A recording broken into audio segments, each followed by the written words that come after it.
Hello मेरे दोस्तों, जय श्री राम सभी को, सभी संत महापुरुषों की जय। तो आज का हमारा टॉपिक है, आज करते हैं विश्व शांति की। विश्व शांति पे कुछ बात करते हैं, जैसे कि विश्व शांति कैसे आएगी, विश्व शांति का क्या, कौन लाएगा, कैसे हो पाएगा, कोई सरकार लाएगी या विश्व युद्ध होने के बाद विश्व शांत होगा, या फिर कोई ऐसा ग्रुप या ऐसे कोई संस्था जो ऐसा आपको विश्व शांति की ओर लेके जाएगी, ये सभी को विश्व शांति आएगी। मेन बात ये है कि कोई विश्व युद्ध जो है विश्व शांति नहीं ला सकता।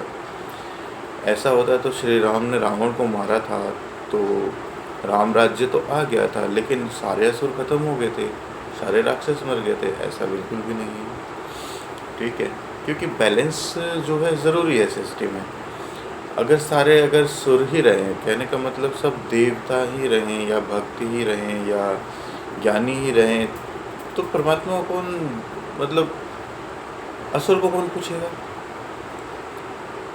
इच्छाएं तो जब भी रहेंगी, और ये इच्छाएं जो है कहीं ना कहीं आपको अशांत करती रहेंगी, और यही इच्छाएं जो है विश्व को अशांत करती हैं।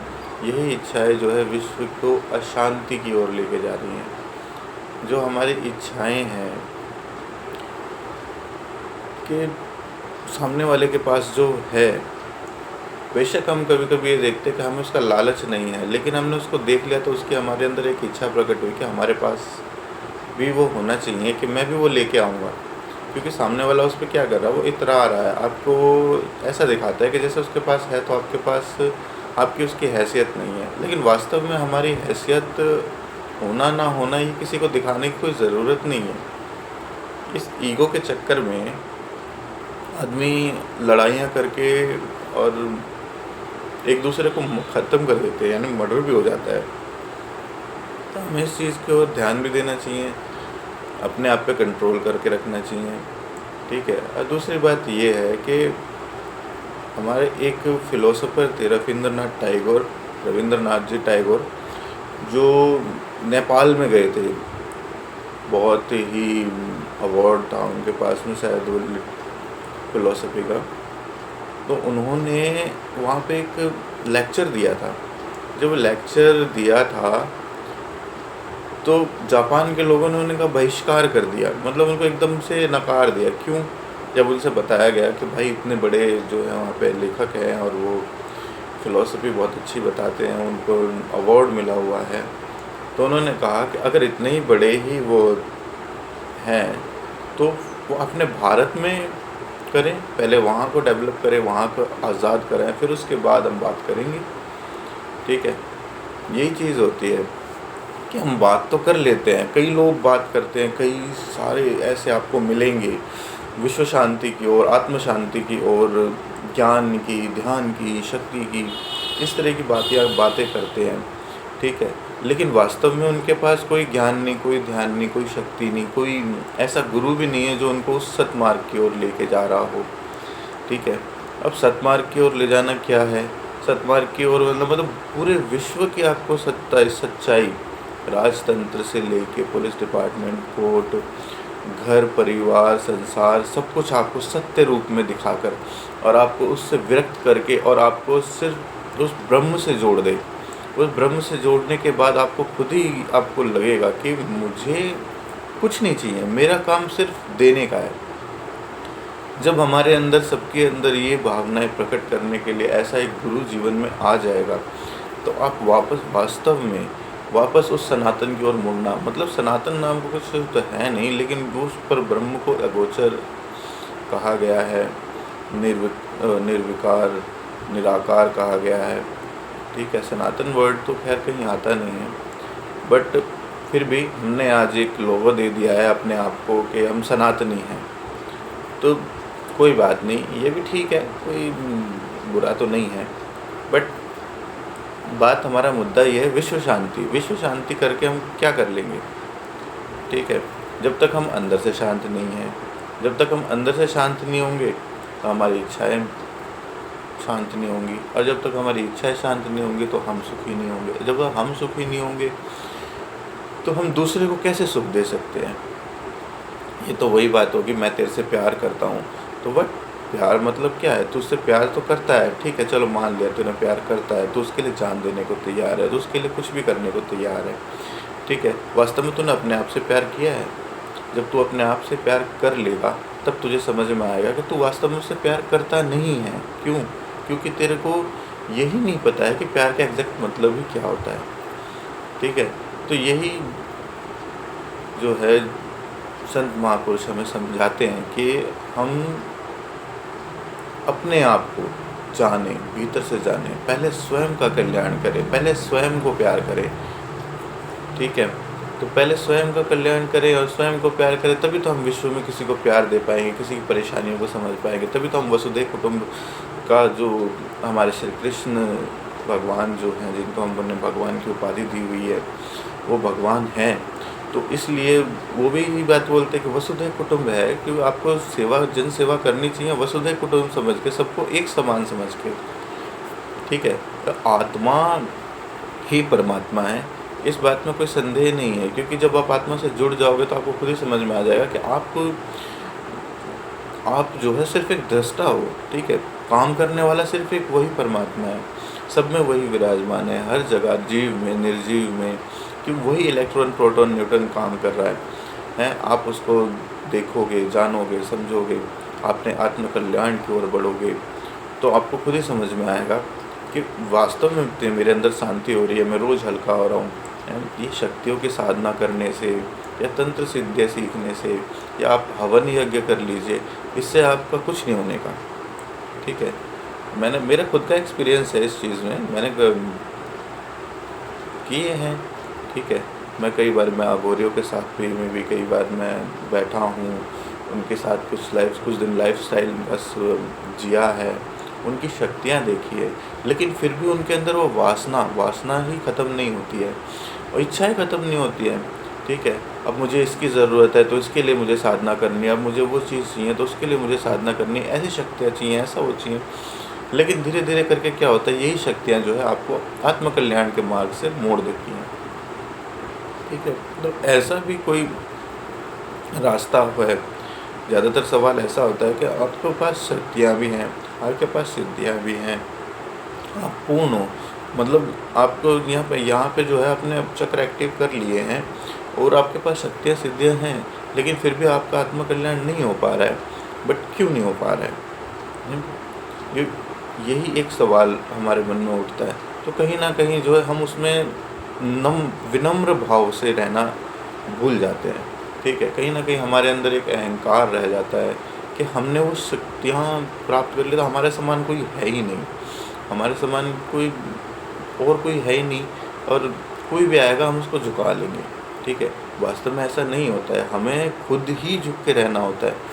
कहने का मतलब, उदाहरण में हम लेते हैं अपने माँ शबरी का उदाहरण, जो है जो परम तपस्विनी थी, महासिद्धनी थी, मतलब सिद्ध भी थी, उनके पास में सिद्ध माँ थी वो। तो उनका ही रामायण में कई बार मैंने पढ़ा है, अपना तत्वार्थी रामायण में, कि वो सब जब श्री राम के लिए फूल बिछा रही थी अपने उनके मार्ग में, तो कई सारे साधु जो हैं वो उनके उसी मार्ग से जाने के लिए प्रयास करते हैं, तो वो उनको रोक देती है, विनम्र भाव से उनसे बात करती है कि प्रभु कृपा करें, ऐसा ना करें, ये मेरे इष्ट के लिए है, दूसरा मार्ग पकड़ लीजिए, और भी रास्ते हैं, मेरी भक्ति की थोड़ी सी इज्जत करें, सम्मान करें। बट वहाँ पे कुछ साधु जो हैं वो उन पे क्रोध करते हैं, लेकिन जो एक दो ज्ञानी साधु होते हैं, कुछ ज्ञानी साधु जो उनको समझते हैं और वो रास्ता बदल लेते हैं।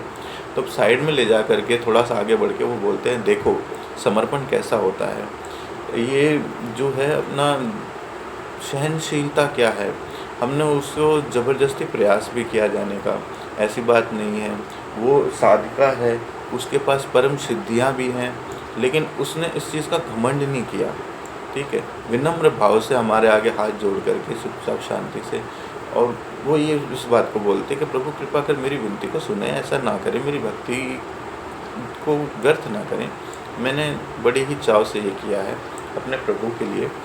तो इस चीज़ का बहुत ही ज़्यादा, भक्ति योग एक ऐसा योग है जिससे प्रभु जो भक्त के आगे आकर के स्वयं स्वयं ऐसे खड़े हो जाते जैसे कि भक्त और उसके लिए भक्त और भगवान में कोई भेद ही नहीं समझ में आता।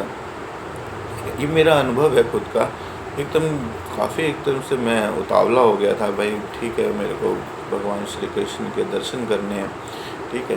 तो दर्शन करने हैं वो बात अलग है, दर्शन वो देते हैं, ऐसी बात नहीं है कि दर्शन नहीं देते हैं। वो आपके भाव विचारों पे आकर के उसके अधीन दर्शन देते हैं। रूप का कोई वर्णन नहीं कर सकता, क्योंकि ज़रूरी नहीं है कि वो पीताम्बरीधारी हों, या ज़रूरी नहीं है कि उन्होंने कंठमाला पहनी हो, या ज़रूरी नहीं है कुछ हो, ठीक है।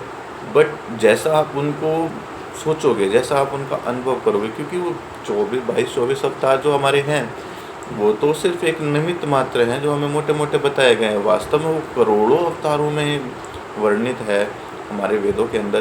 कि वो भाई साहब, उनके लिए कोई रूप रंग जो है वैलिड नहीं है कि आप इसी से याद करो उसको। आप कैसे भी अपने मन से आकार बनाओ और उसको याद करो, आपको जैसे सुलभ लगे, ठीक है। इसी तरह हर एक के वो आ जाती है। लेकिन ज़रूरी नहीं है कि आप कृष्ण की साधना करो या शिव की साधना करो तो ही आपका आत्मा कल्याण होगा, ऐसी बात नहीं है। ये एक सिंबल है, ये एक रास्ता है, ये एक आपको हिंट दिया गया है कि आपको वास्तव में किनके रास्ते पे, मतलब किनके बताए मार्ग पे चल के आपका आत्मा कल्याण होगा। आपके आत्मा कल्याण से ही विश्व कल्याण होगा, विश्व शांति होगी। क्योंकि एक आदमी का ऑरा कितना हो सकता है, आप कुछ समझिए इस चीज़ से। अगर आप कोई अवस्था ज़रा सी भी वो हो जाती है, आपने सिर्फ भक्ति योग से थोड़ी सी अपने अंदर भक्ति ला ली, तो आप खुद देखोगे कि आपके जो घर के लोग हैं वो आपके ओर अट्रैक्ट होना शुरू हो जाते हैं, ठीक है। वो देखते हैं कि ये वाह भाई क्या भक्ति कर रहा है, ठीक है। उसी जगह जो है कई जगह ये देखने को मिलता है कि माँ बाप उसको जो खींचना शुरू कर देते हैं बच्चे को पीछे, कि ये भक्ति करेगा, ये साधु संत बनेगा, ये बाबा बनेगा, इसको भक्ति करने से रोको, ठीक है। बट 30-40 साल बाद फिर वो खुद ही राम राम सीता राम हरे राम करने लगते हैं। तो बट उस टाइम का कोई फ़ायदा नहीं है, क्योंकि आपको किसी बात की समझ ही नहीं होगी, ठीक है। फिर आप एक अहंकार में आ जाते हैं। हम ज़्यादातर, मैंने खुद का एक्सपीरियंस है, मैं खुद देखा है, उम्र दरारा आदमी ज़्यादातर फिर अहंकार में आ जाता है। फिर वो आपकी बात नहीं समझता। जो टाइम समझने का होता है उस टाइम उसे समझना नहीं है, और जो टाइम नहीं समझने का वो सोचता है कि हाँ इस टाइम अब मेरे को भक्ति करनी चाहिए।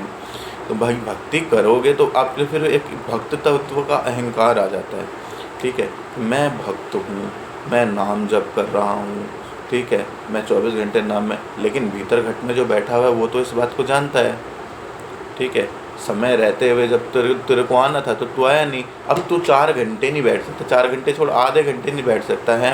खांसी तेरे को उठने लगती है, बीपी का तू मरीज़ हो गया है, शरीर तेरा टूट रहा है, तो क्या भक्ति करेगा है। समय जो था तूने माया कमाने में गवा दिया। अब एक एक मैंने केस ऐसे देखे हैं, पूरी ज़िंदगी गवा दी भाई साहब, पूरा संसार का धन इकट्ठा करने में सोचने के, ठीक है। उन्होंने कई प्लॉट ले लिए, गाड़ी हो गई, भाई औलाद के लिए फ्यूचर अच्छा कर दिया, ठीक है। बट कुछ समय बाद जब वो वृद्ध हो गए, शरीर बीमार हो गया, तो वही औलाद क्या करते हैं कि यार कोई सस्ते से हॉस्पिटल में ले जाके इनका इलाज करा दो, ठीक है। और कोई औलाद ऐसी संस्कारी भी होती है जो उसके अंत तक अच्छा पैसा लगाएगी, लेकिन वो पैसा लगाने के बाद भी अपनी उनको नहीं बचा पाते, उस पीड़ा से नहीं बचा पाते, ठीक है। जो मृत्यु के समय होती है, जो ऐसे प्राण खींचती है, भाई क्या दर्द होता है उसमें, ठीक है। हम तो रोज़ साधना में ऐसा अनुभव करते हैं, क्योंकि अंततः ऐसा होता है, क्योंकि इसीलिए तो साधु जो है मौज में जाता है, ठीक है। और आम आदमी जो है वो मृत्यु के टाइम तड़पता है, बिलखता है, रोता है, ठीक है। लेकिन संत बड़े हंसता हुआ जाता है, क्योंकि उसको अनुभव है रोज़ का। अरे ये तो मेरे लिए रोज़ का काम है। जैसे उसको पता चलता है मृत्यु आई, और तत्क्षण उससे पहले ही निकल लेता है, बाहर में जा तो शरीर का उखाड़ ले। तो शरीर से मृत्यु जो आती है वो शरीर से प्राण को बाहर निकालने के लिए आती है, ठीक है। यमलोक और वो लोक और वो लोक वो एक अलग मैटर है, ठीक है। वो तो आपके कर्म के ऊपर आधारित है।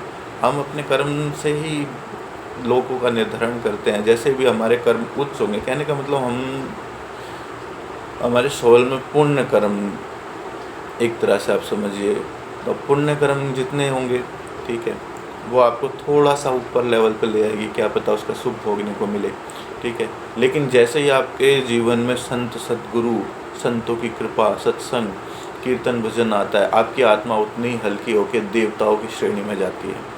ठीक है। अब जैसे ही आपके कर्म पाप में आएंगे, जैसे ही आप पापी होगे, तो आपकी आत्मा, आपकी सोल उतनी ही भारी हो जाती है, उतने ही विचारों से घिर करके वो आपको और नीचे दबा देते हैं, और नीचे दबा सकते हैं। हो सकता है आप नाली के कीड़े बन जाओ, हैं, कहीं सुअर वुअर बन जाओ, कहीं इस तरह के कीड़े बन जाओ जो है धरती के नीचे ही घुसे रहे, पाताल में ही घुसे रहे हैं, आपको फिर आगे ये जन्म मिले ही ना। तो इसीलिए हमारे जो है विश्व शांति की ओर में जो है संत महापुरुषों ने एक पहल रखी हुई है सभी के लिए। ठीक है। कोई आपका हाथ पकड़ के नहीं चलने वाला, खुली बात सुन लो, कोई सद्गुरु, कोई भी कैसा भी आपके सामने कोई भी आ जाए, कोई भी संत महापुरुष है, आपका हाथ पकड़ के नहीं चलने वाला। प्रयास आपको ही करना है, करना आपको ही है, लेकिन हाँ, वो आपके जीवन में गुरु की भूमिका निभाएगा। क्यों? क्योंकि उसके माध्यम से ही आपको वो भीतर उतरने का रास्ता बताता है, और वही आपको कुछ टाइम तक गाइड करेगा कि ऐसे नहीं ऐसे करो, ऐसे नहीं ऐसे करो। ठीक है। इसीलिए गुरु आज्ञा में रहना ज़रूरी है। ठीक है। जो अपनी आत्मा का कल्याण चाहते हैं, और ऐसी बात नहीं है कि इसमें आपको समृद्धि नहीं मिलेगी, धन ऐश्वर्य यश नहीं मिलेगा, सब कुछ मिलता है, ऐसी बात नहीं है, लेकिन आपका समर्पण भाव होना चाहिए। ठीक है। गुरु जो है शिष्य पे सब कुछ लुटाने के लिए तैयार बैठा है, बट उसको योग्यता चाहिए। वो आपको योग्य बनाने के लिए वो कुछ भी कर सकता है, बट आप जब तक उसको ये नहीं कहोगे, देखो जो है मुझे तो कुछ समझ में आता नहीं है, मैं क्या करूँ, खुली सी बात है, मूर्ख आदमी मैं, स्वरूप के आगे बैठ करके ज़्यादातर गुरु तो सामने बात करते नहीं हैं, और जो सामने बात करते हैं उनके सामने बात होती नहीं है। ठीक है। क्योंकि हमारे अंदर से भाव ऐसे आने लगते हैं, क्योंकि सामने वाला सिद्ध है। ठीक है। तो वहाँ पे आकर के आपका शरीर नहीं रहता, आपका मन नहीं रहेगा, आपकी बुद्धि नहीं रहेगी, सिर्फ आप वो रहती है, और आपकी सोल बात करती है, आपकी आत्मा बात करती है। तो वहाँ पे सिर्फ आंसू निकलते हैं, बोल तो निकलते नहीं हैं। ठीक है। तो इसका एक रास्ता है, आप अपने घर में अपने उस स्वरूप को ले आइए, या फिर अपने ध्यान में उनके स्वरूप का ध्यान करके उनसे कहे कि प्रभु देखो, मैं भी इस मार्ग पर चलना चाहता हूँ। ऐसी बात नहीं है कि मैं गुरु आज्ञा को फॉलो नहीं करना चाहता और जो है उसको पाना चाहता हूँ, ऐसी बात नहीं है। मैं भी पूरी मेहनत करना चाहता हूँ। आप जिस कसौटी को उतारना चाहते हैं, उतरना है मेरे को, आप कृपा कर मेरे को रास्ता दें, मेरे को बताएं, मेरे को समझाएं, मैं भी वो करूँ। ठीक है। तो भी ये आप करोगे, ठीक है, धीरे धीरे आप जैसे जैसे आप प्रयास करोगे, आपको खुद ही लगेगा कि मेरा शरीर हल्का हो रहा है, मेरे शरीर में लाइटनेस आ रही है। ठीक है। अलग सी शक्तियों का अनुभव होता है। आप ब्रह्मचार्य का जो है थोड़ा थोड़ा पालन करने लगोगे। अगला टॉपिक हमारा ब्रह्मचार्य के ऊपर होगा। जैसे हम ब्रह्मचर्य जो बोलते हैं कि ब्रह्मचर्य करने से क्या बेनिफिट होते हैं, ब्रह्मचर्य में क्या क्या नियम, कैसे क्या करना होता है। ठीक है। तो वास्तव में जो अनुभवी हैं उनसे अनुभव लेने में मज़ा आता है। तो आपको मैं अनुभव दूंगा, इस चीज़ का मुझे अच्छा अनुभव है। ब्रह्मचर्य का पालन मैंने भी काफ़ी किया है। ठीक है। और बहुत ही डीपनेस की बातें करेंगे इस चीज़ में हम।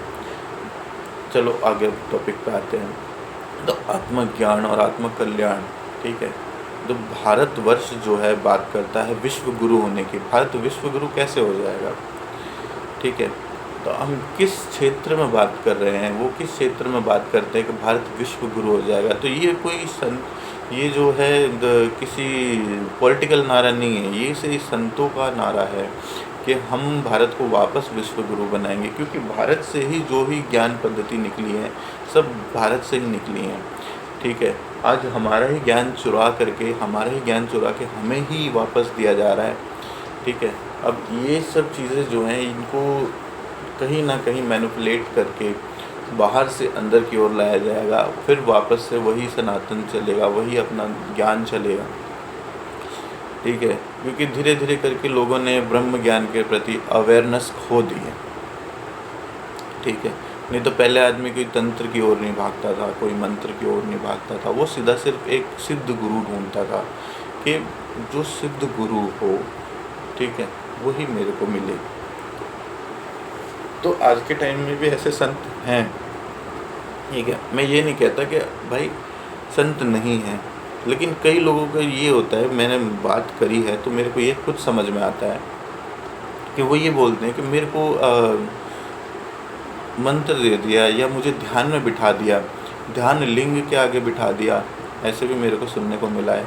लेकिन मैं बात बताना चाहूँगा कि वास्तव में जब आपको गुरु मिलेगा तो वो आपके साथ कैसे करेगा? वो सीधी सी बात है कि ये हम विवेकानंद का उदाहरण लेते हैं, विवेकानंद और रामकृष्ण परमहंस जी का। जब उन्होंने इस सवाल को किया कि वास्तव में ईश्वर है, बोले श्री कृष्ण रामकृष्ण परमहंस बोलते हैं बोले हाँ है, कोई इसमें दो राय नहीं है, ठीक है, तो क्या मैं उसको देख सकता हूँ?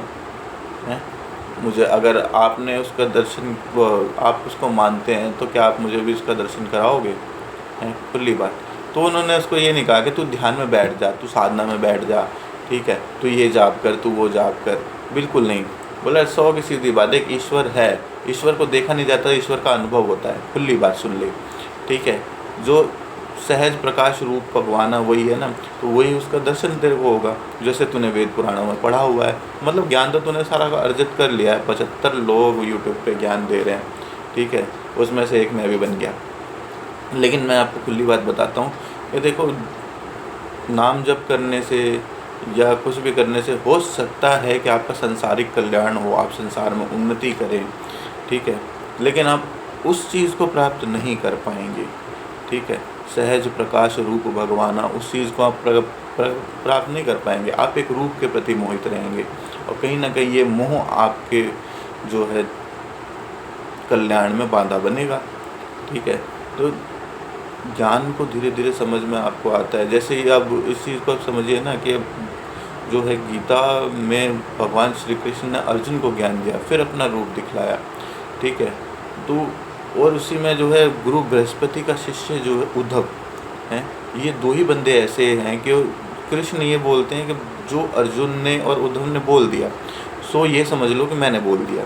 क्यों ऐसा, क्यों और कोई उसमें नाम जप नहीं करता था, या गोपियाँ नहीं थी, या ग्वाल बाल नहीं थे, या सुदामा नहीं था, या एक्सेट्रा कोई और नहीं था, बट क्यों है, सवाल ये आता है, सोचने वाली बात है। तो हमने इस चीज़ को सोचना चाहिए, ऐसे ऐसे सवाल अपने मन में क्रिएट करने चाहिए और अपने गुरु से प्रश्न करना चाहिए, ठीक है, कि ऐसा हुआ तो क्यों हुआ है। क्योंकि उनके पास ज्ञान था, ठीक है, उन्होंने ब्रह्म ज्ञान को प्राप्त कर उसकी साधना करी थी, उसको समझा था, अपनी चेतना से जुड़े थे वो, ठीक है।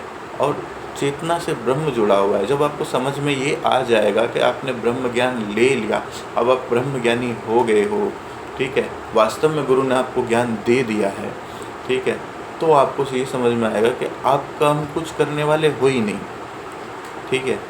आप सिर्फ एक दृष्टा मात्र हो, करने वाला वही है, भोगने वाला भी वही है, मरता भी वही है, ठीक है, और मारता भी वही है। आज ऐश्वर्य भोगेगा तो वही भोगेगा, आज दुख भोगेगा तो वही भोगेगा, और सुख भी भोगेगा तो वही भोगेगा, ठीक है।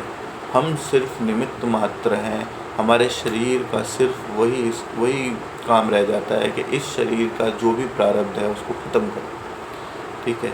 और जैसे इस शरीर का प्रारब्ध खत्म होता है, आपका दिव्य नेत्र उत्पन्न होता है, आप शस्त्रार से प्राण को ऊपर खींच लेते हो, ठीक है। ऐसी बात नहीं कि पहले दिव्य नेत्र उत्पन्न नहीं होता। दिव्य नेत्र उत्पन्न होने का मतलब ये नहीं है कि आप जो है लौकिक जगत दिखना शुरू हो जाए, आप किसी से ही बात करना शुरू कर दो, ऐसा कुछ नहीं। ये तो नॉर्मल सी बातें हैं, ये तो आपका नॉर्मल, आप ध्यान करोगे ना तो आपको वैसे भी दिखाई देना शुरू हो जाता है। काफ़ी सारे अनुभव है, मैं ध्यान में बैठता हूँ तो मुझे भगवान दिखाई देते हैं, ठीक है, और कोई लोक दिखाई देता है, कई मेरे को हवन होते हुए दिखाई दे रहे हैं, इस तरह काफ़ी अनुभव होते हैं। बट मेन अनुभव यही है कि आपको सहज रूप प्रकाश भगवान जो आपको दिखे, ठीक है, आप सिर्फ वो बैठे हो और वो बैठा हो, सो आत्मदर्शन आपको हो रहा है और फिर परमात्मा दर्शन हो रहा है, ठीक है। एक जो है हमारे आत्मा का प्रकाश दिखाई देता है और एक प्रकाश होता है जो सहज रूप, जो अखंड सूरज, मतलब कई लाखों करोड़ों सूर्य के समान जो है प्रकाशमान है, ठीक है। ये दो तरह का प्रकाश होता है। तो पहले आपको आत्मीय प्रकाश के दर्शन होते हैं, फिर उसके बाद जो आपकी जैसे जैसे आपकी चेतना ऊंचा और हल्की होकर ऊपर उठने लगती है, वैसे वैसे आपको अलग अलग डायमेंशंस, तो आपको पता चलेगा कि आपका जो ये ब्रह्मांड है ये तो सिर्फ एक कण मात्र है, इसके जैसे लाखों करोड़ों ब्रह्मांड चल रहे हैं, ठीक है। धीरे धीरे बाकी तो हमारे वेद पुराण शास्त्रों में पढ़ा हुआ है, बहुत सब कुछ जानते हैं सब लोग, क्या कहा जाए, ठीक है। लेकिन फिर मैं भी यही चाहता हूँ कि अब जो मेरे से जुड़े वो सिर्फ वही जुड़े जो आत्मा कल्याण चाहते हैं, जो आत्मा की साधना, मतलब उस ब्रह्म की साधना के लिए, ठीक है। कोई सिद्धियों के लिए कोई कुछ नहीं, ऐसा नहीं है कि इसमें सिद्धियाँ नहीं आती, शक्तियाँ नहीं आती, ऐश्वर्य नहीं, इसमें वो सब आता है। ठीक है। जो गुरु के लिए समर्पित हैं, जो गुरु को समर्पण करते हैं, उसको वो सब मिलता है। ठीक है। गुरु खुद इस बात को बोलता है, तू बस मेरे सामने समर्पण कर दे। ठीक है। पूरे विश्व को, ठीक है, अखिल ब्रह्मांड को मैं तेरे चरणों में झुकाने का सामर्थ्य रखता हूँ। ठीक है। एक वो दोहा है, गुरु को सर पर राखिए चलिए आज्ञा में ही। ठीक है। 3 लोक 9 खंड में किसी से डरने की ज़रूरत नहीं है। जहाँ गुरु तुम्हारे आगे आ गया, गुरु के वचन पर रहने लगे, गुरु की आज्ञा को तुम फॉलो करने लग गए, तो तुम्हारे लिए किसी से भी डरने की ज़रूरत नहीं है। ठीक है। यहाँ तक कि मृत्यु से भी डरने की ज़रूरत नहीं है। ठीक है। क्योंकि गुरु फिर ध्यान में तुम्हें रोज़ 2 सेकंड 4 सेकंड मारना शुरू कर देता है। धीरे धीरे तुम्हें अनुभव आएगा कि तुम्हारी सांस ही नहीं चल रही है, तुम्हारी आत्मा ही शरीर में नहीं है, तुम्हारा शरीर अलग है, तुम्हारी आत्मा अलग है, मन बुद्धि चित्त सब अलग है। ठीक है। तुम खुद ही इतने सारे लोग हो जो आज तक भीड़ मचाए बैठे थे तुम्हारे शरीर में। ठीक है। ये चीज़ें सब समझ में आएंगी। अच्छा ठीक है, तो आज के टॉपिक इतने पे ही हम समाप्त करते हैं। टॉपिक की बात करें तो काफ़ी हमारे उम्र निकल जाएगी इस टॉपिकों पे, लेकिन हम मेन टॉपिक उठा के थोड़ा थोड़ा हम उस पर बात करते हैं कि हमारे अंदर अवेयरनेस आए, हमें क्या पूछना चाहिए, हमें क्या जानना चाहिए, वास्तव में हमारे लिए कृष्ण कैसे राज करा, या कृष्ण ने क्यों मारा कंस को, ये सब से हमारा कोई मैटर नहीं है। हमें इसमें सिर्फ ज्ञान लेना चाहिए कि हाँ भाई उसने ऐसा क्या कर्म करा था जो हमें नहीं करना चाहिए। ठीक है। जिस वजह से उसको गति हुई या अधोगति हुई। ठीक है। हमें अपनी चेतना को उच्च अवस्था में लेके जाना है, ना कि नीची अवस्था में लेके आना है। ठीक है। तो आप इस चीज़ पर ध्यान करें, फोकस करें। ठीक है। आप वास्तव में हैं कहाँ, आपके परिवार में क्या वैल्यू है, आपके गुरु के लिए क्या समर्पण है। ठीक है। धीरे धीरे करके आप आनंद की ओर बढ़ना शुरू करेंगे। जैसे जैसे आप आनंद की ओर चाह में बैठेंगे और प्रभु से प्रार्थना करेंगे, तो वो अपने आप मार्ग दिखाना शुरू कर देता है। नहीं तो आपका अगर कोई सवाल हो इस बारे में तो आप मुझसे पूछ सकते हैं, कोई दिक्कत नहीं है। कमेंट कीजिए, उसके ऊपर भी एक वीडियो बनेगा ज़रूर। जय श्री राम। सभी को, सभी संत महापुरुषों की जय। जय।